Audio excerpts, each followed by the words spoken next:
Olá, investidores, sejam muito bem-vindos ao canal Planileiro Investidor. Eu sou Adriano Costa e no vídeo de hoje nós vamos falar do relatório gerencial de fevereiro de 2024 do fundo Vinci Imóveis Urbanos.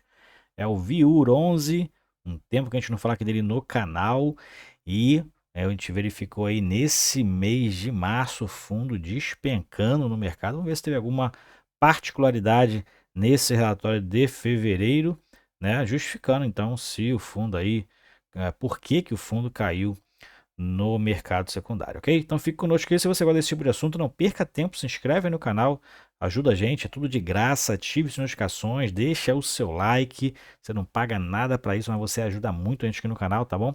E eu vou deixar esse relatório na descrição do vídeo, assim como o link do nosso grupo do Telegram e também o link para a nossa área de membros, tá? E fique ligado no canal que a gente vai começar, então, 2024 sai, a gente vai conseguir começar a falar das empresas aí da Bolsa de Valores, tá? Das ações. Então fique ligado aí, já deixa suas sugestões neste vídeo, ok? Vamos lá então, vamos falar do VIUR 11, fundo que eu tô aí de olho. Meu filho mais novo tem cotas aí, a maior participação dele em FI. Pegou ali praticamente a R$ 6 e parece que o fundo está voltando ali a esse nível de cota. Então, eu tô de olho no fundo. E para quem não conhece, é um fundo de renda urbana, tem imóveis de educação, né? Principalmente. É da Vinci Real Estate, administrado pela BRL Trust, e também o código de negociação dele na bolsa é VIUR11, é um gestão ativa, um fundo de gestão ativa, de segmento geral, né? Outros.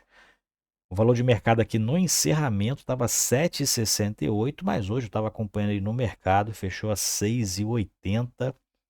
6,80 aí praticamente em uma semana o fundo despencou, né? E o fundo só anunciou os proventos aí, anunciou os proventos no dia 29, né? Então a queda começou coincidentemente após o anúncio dos proventos que teve uma redução, tá? Então a gente vai verificar isso aí. E o valor patrimonial da cota está 8,92, então o fundo está aí abaixo do valor de valor patrimonial. Tem um pouco mais de 55.200 cotistas e atualmente é um fundo pequeno, né? Atualmente pagando aqui a maior taxa de valor, com base no valor de mercado aí até R$ 500 milhões. Bom, também prevê uma taxa de performance que provavelmente, na minha concepção aqui, não está pagando, mas infelizmente os fundos não disponibilizam aí para o cotista, né, essas taxas aí de performance, esses cálculos, né? Então a gente nunca sabe quando paga, quando não paga, quando tem direito, como está quase pagando, né? A gente nunca sabe. Dividend yield analisado 10,5%, fundo distribui próximo a 1%, né? Acho que é por isso também que a cota caiu no mercado, porque está se aproximando ali a uma distribuição de 1%, tá? Aqui tá errado, tá? O estagiário botou aqui esse acumulado errado e tá com, faltou um zero só aqui, né? 0,099, ou seja, em torno de 10 centavos de resultado acumulado. O estagiário errou aqui, deve sair outro relatório aí hoje ou amanhã, né? E a estimativa mensal do fundo está entre 6,6 centavos, tá? Tô botando um vírgula aqui para ficar mais fácil, e 7,2 centavos. Essa é a variação. O fundo pagou 6,7 centavos nesse mês de fevereiro. Aqui ele fala sobre o cenário macroeconômico, depois baixa o relatório aí na descrição e faz uma lida, né, para entender aí qual é a visão do fundo em relação ao mercado. Ele fala aqui também, ó, sobre a renegociação do CRI Anima. O fundo também tem uma pequena alavancagem, uma pequena não, uma alavancagem ele tem aí, né, saudável, porque as alavancagens estão dentro de contratos atípicos ali, né, de universidades que estão em ascensão. Estou de olho na Cogna, tá? Vai sair um vídeo da Cogna também aí. Eu estou de olho na Cogna, porque as faculdades estão melhorando os resultados, tá? Então fique de olho aí você que queira investir nessa área. E o fundo tem ali alguns imóveis locados para essas universidades e uma delas é para a Cogna, tá? Que vai vencer inclusive agora em 2024. Ele modificou algumas cláusulas ali do CRI, né? Por exemplo, a carência e amortização, que não contemplava nada, pegou aqui, né, uma carência de 75% na amortização durante 24 meses. Tinha carência aqui, uma pequena carência de juros, né, que estava aqui 20% até julho de 24 e 10% até julho de 25. Ele tirou esse benefício, botou para as amortizações e teve aqui um plus, né? Aqui é a contrapartida, um aumento naquele prêmio de risco de quem está emprestando para o VIUR, né? Então, IPCA mais 6,10 agora é o atual e teve um aumento aqui do valor presente líquido para 106,1 milhões de reais, tá? Então, teve um pequeno aumento aí no valor presente líquido, né? Em compensação, o fundo pegou uma carência aí para dar um respiro de caixa, que essa foi a intenção do fundo. Ele fala aqui dessa redução, né? E ele fala aqui que o valor presente líquido teve essa redução como contrapartida a uma extensão importante do prazo de caixa do fundo, para o fundo aí acumular um pouquinho de caixa, né? Estava aí com dificuldade e não gera redução não gera redução ou não gerar redução na expectativa de resultado distribuído pelo fundo nos próximos meses. Aqui faltou também um R aqui, né? Então essa é a expectativa do fundo nessa nova caracterização aí desse CRI-Ânima. Dentro aqui dos resultados, a gente verifica que o fundo manteve aí os 2,5 milhões de receita de imóveis, né, os aluguéis. Resultado financeiro, que tem aqui a alavancagem, que atualmente foi paga em fevereiro 544 mil, consome aí 2 centavos por cota, o fundo gera de receita quase 10, né, 9,3 com mais 0,1 centavo aqui da receita financeira. E o fundo, então, pagou aí 176 mil de taxas de administração e gestão, escrituração, né? E teve um resultado, então, de 1,740. Esse é o resultado recorrente do fundo. Não teve resultados não recorrentes. O fundo, então, distribuiu um pouquinho mais, 1,8 milhões de reais, queimou um pouquinho de caixa aí acumulado, tá? O fundo estava com um acumulado de mais de 10 centavos, agora está em torno de 10 centavos de valor acumulado não distribuído, que dá mais um mês e meio praticamente aí de valor que o fundo costuma distribuir, né? Ele estava distribuindo 7,2 centavos há muito tempo, inclusive antes do desdobramento dele, né? Antes de desdobrar de 1 para 10, ele já pagava esse nível aqui de 72 centavos, agora que ele está na base 10 paga 7,2 centavos, né? E teve uma redução aqui para 6,7. Então, após esse anúncio de provento, o fundo despencou no mercado. Vou mostrar para vocês aqui então no Status Invest como o fundo despencou. Ó, só hoje, dia 7 de março, o fundo caiu 5,56%, fechou a 6,80.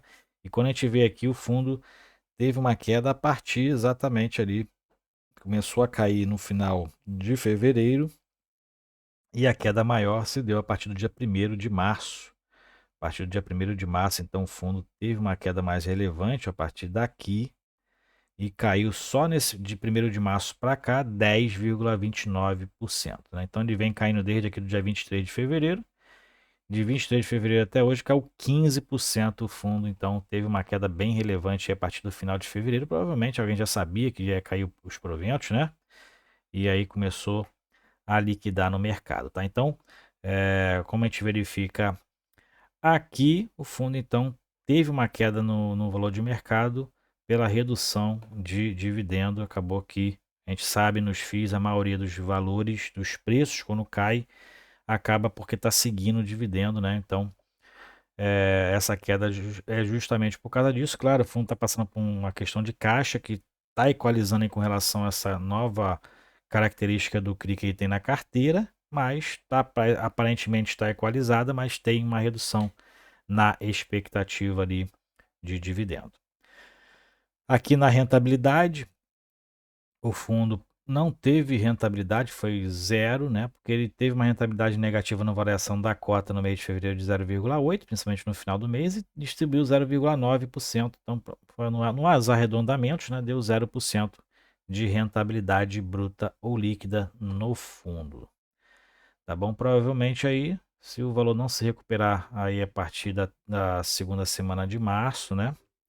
A rentabilidade dele de março vai ser muito alta. Mais para baixo a gente verifica que a negociação no mercado secundário, o fundo então negociou 207 mil reais, é um fundo pequeno, né? Valor patrimonial e patrimônio líquido bem pequeno ainda, considerando os pares de mercado. Pouco mais de 55 mil cotistas e o giro de cotas foi bem alto. De repente, por isso que teve aquela queda, né? De valor, teve um giro de cotas bem alto aqui de 6,3%. E a gente verifica que essa alta, dentro do valor de mercado que foi 207 milhões, né? O valor de mercado é muito pequeno, a gente verifica que o volume de negociação em fevereiro foi de 702 mil reais. Esse foi o volume médio diário, tá? Esse aqui acho que eu falei que era valor de volume de negociação, não, é valor de mercado do fundo, 207 milhões de reais. E o volume médio de negociação diária no mercado secundário foi de 702, para quase, é, o- quase dobrou, né? Você contar aqui de dezembro até agora fevereiro, né? O que ficou no final de fevereiro, o que foi negociado agora em 2024, foi mais que o dobro, né, do encerramento de 2023, tá? Então, o fundo teve uma alta na liquidez, né, o que justifica também essa alta no giro de cotas. Então, muitos aí venderam a cota, né? Claro, para vender outro tem que comprar. Então, o giro de cotas acabou aumentando do total das cotas que o fundo tem. Ele girou 6,3% desse total. Essa é a leitura. Então, por isso que teve um giro um pouco maior do que os seus pares aí de mercado.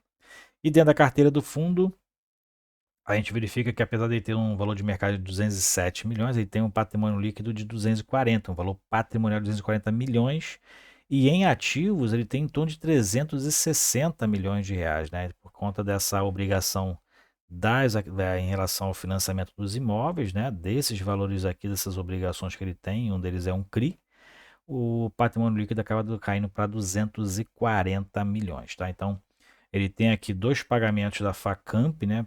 Valores pequenos, consideravelmente pequenos, 2% e 4% do total das obrigações, um já vencido e outro já também vencido em janeiro de 2023, né? Tem as explicações aqui, né? Tá marcado com um aqui, então tem alguma explicação com relação a essa, só que o pagamento ainda não foi efetuado por estar em condicionamento, então, das condições precedentes estabelecidas no âmbito da aquisição. Então, alguma coisa na aquisição aqui não foi cumprida e o fundo está aguardando essas obrigações de quem vendeu cumprir para poder o fundo então pagar esses saldos aqui aí de 7 milhões de reais para quem vendeu a Facamp, né, o imóvel onde a Facamp está, para o fundo. Tá? E aqui tem o CRI que aí parcela, né? O CRI parcela, tem uma taxa ali que é bem alta, né? Tem um valor bem onerado, né? A IPCA caiu, então está mais favorável para o fundo do que se aqui tivesse o CDI, por exemplo. Bom, e aqui dentro dos indicadores operacionais não tem comparativo, que é um fundo bem genérico, né? Então não tem aí comparativo no mercado. O aluguel médio do fundo está em quase R$ 27, a taxa de ocupação está em 97%. O fundo não conseguiu aí ocupar esses outros 3% do imóvel, né? A inadimplência pelo menos aí é 0%. Acho que eu nunca vi inadimplência no VIUR 11. Então isso é uma coisa boa. 48% são contratos com a Anima, também é do setor educacional. Com a Cogna tem 19%, inclusive eu acho que é esses 19% que tem vencimento agora em 2024, que é o mesmo percentual aqui dos contratos que vence em 2024, né, 19%. Acredito que seja os contratos com a Cogna, que tem 19% exatamente. Facamp é 16% da receita. E o restante aqui é a DASA, que é um laboratório, né? Le Biscuit, que é um comércio, e Americanas também tem um percentual de 1% que também é comércio, então, comércio aí varejista.